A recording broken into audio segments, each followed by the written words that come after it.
bir vaziyet.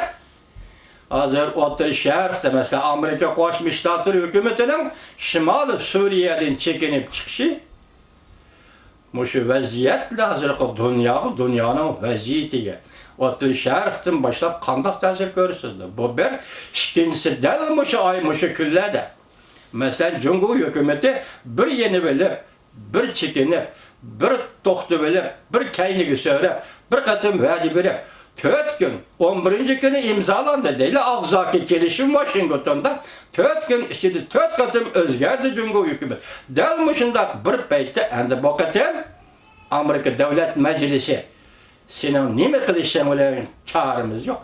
Biz muşunda kılımız dedi, kanunlayıya makul. Del şu vakti hazır Tashqi ishlar Ministerliği nime dedi? Biz Amerika'dan köplep yukarı mahsulatlarını, yezgilik mahsulatlarını setip alımız. Demek bir yerde bir aralık var. Bu aralık nime vatandaşım? Endi bu kanun layığa makullandı. Bununla fakat Prezident Trump imza koygandalı küçüge.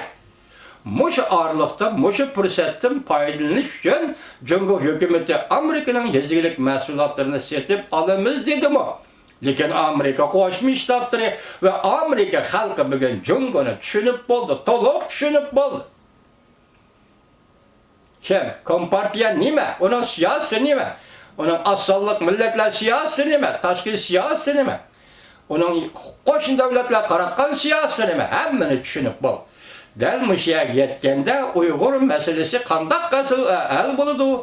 O savolni men o'zimga qo'yib, o'zim javob berib, o'zim qanoat hosil qila olmay, mushunda qiynalib kelayotgan bir odam sizga nisbatan aytgandimi, Uyg'ur masalasi qanday hal bo'ladi degan savolga Amerika Qo'shma Shtatlarining Jungo siyosati nima?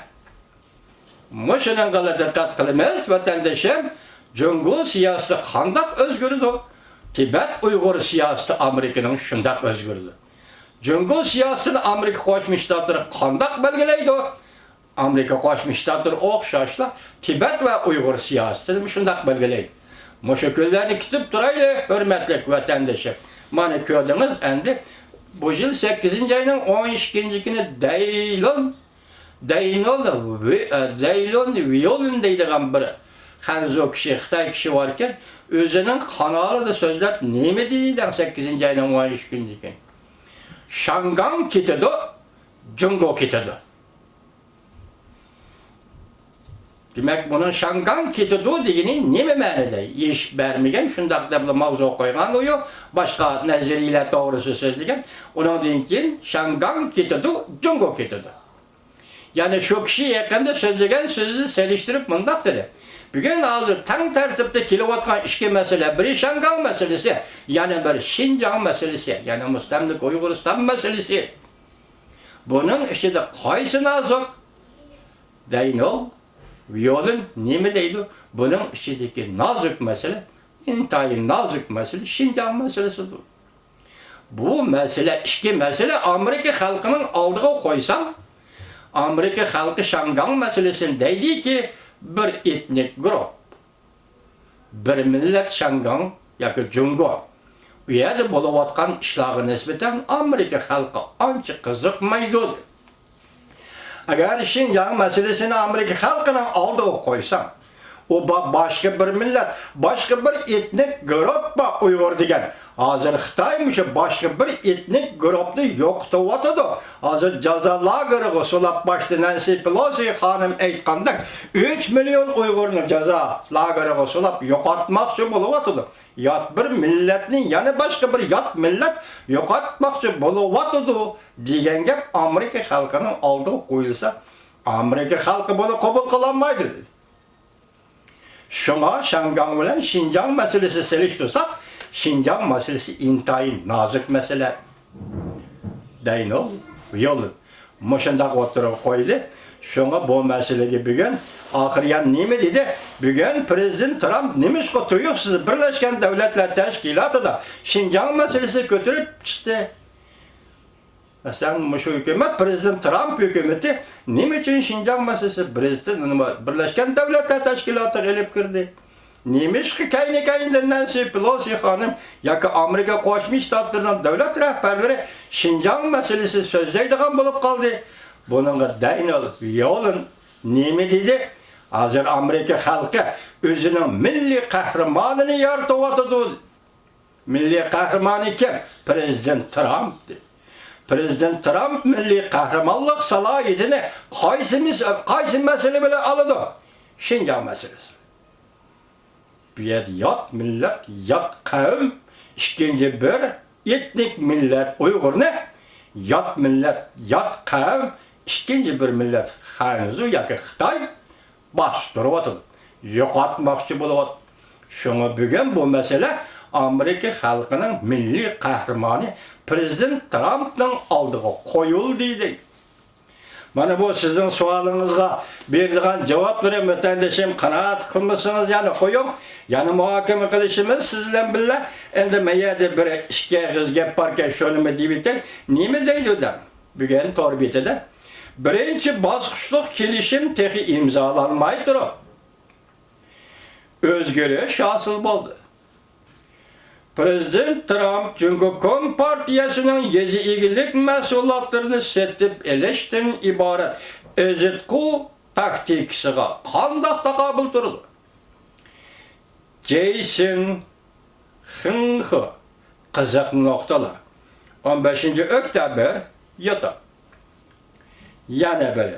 Prezident Trump Nancy Pelosi soda urushi kartini Xi Jinping bilan Şangan meselesi de çıkarıldı. Dikkat vatandaşım.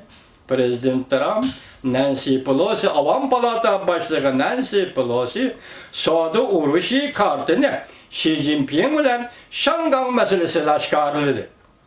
Amerika Koşmuş Ştatları Avam Palatası, Şangan kişilik hukuk ve kanun layihasini, demokratiya kanun layihasini ma'qul. Polga qaraydigan yillar 10. ayının 16. günü yata. Demek meyyede hazır biz Tashqi ishlar Ministerligi Cumhuriyeti'nin yuqorqidagi yezigilik mahsulotlarini elimiz setip alımız, nayt tez setip alımız dedi. Tashqi ishlar Ministerligi bu va'dini berdi.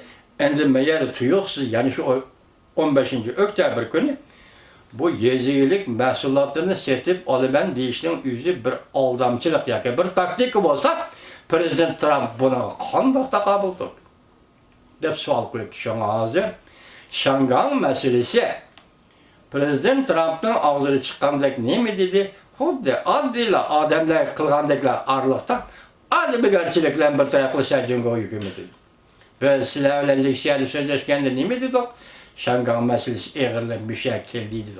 Endi tünügüllerden YouTube'da tor betide Çin Xiaoping efendi nime dedi? Amerika Koşmuş Ştatlarının Avam Palatası bu kıtım Şangan kişilik hukuk ve demokratiya kanun layihasını ma'qulladı. Endi Şangan'ın vaziyeti ciddi bir devirge kirdi. Demek bu ne? Şangan halkı ruhlandı. Şangan halkı qollashga erişti. Başta Nancy Pelosi hanım şulat dedi o. Şangan yaşlarının gayretini Amerika'da iki partiye kolladı ve kollaydı. Yukarıdaki şeyimiz sözüldü. Amerika'da iki partiye Demokratlar Partisi ve Cumhuriyetçiler Partisi Şangan halkının, Şangan yaşlarının bu kahramanlığı, batırlığını kolladı. Kollaydı. Neme degen tesirli? Bu gepler. Adi gepler var. Şangan yaşlarının karşılık görüşü neme degen tesirli? Bu intayin zor kollaş bilen eğizden çıkıdığan gep vatandaş. Muşu söz, muşu gep Şangan yetip bağdı, bıçak berip oldu. Şangan yaşları yana kanda gayret geldi. Allah halisa aldığımızda görümüz. Başta yılıkı Daniel William, Hanzo kişi, Cumhurlu kişiyken, şunun sözü bile aytkandı, bu yıl 8. ayının 12. günü, neme dedi? Şangan ketti, Cumhur ketti, yani Cumhur Halk Cumhuriyeti ketti. Demek şu ağırlıkta Uygur, Tibet meselesi var.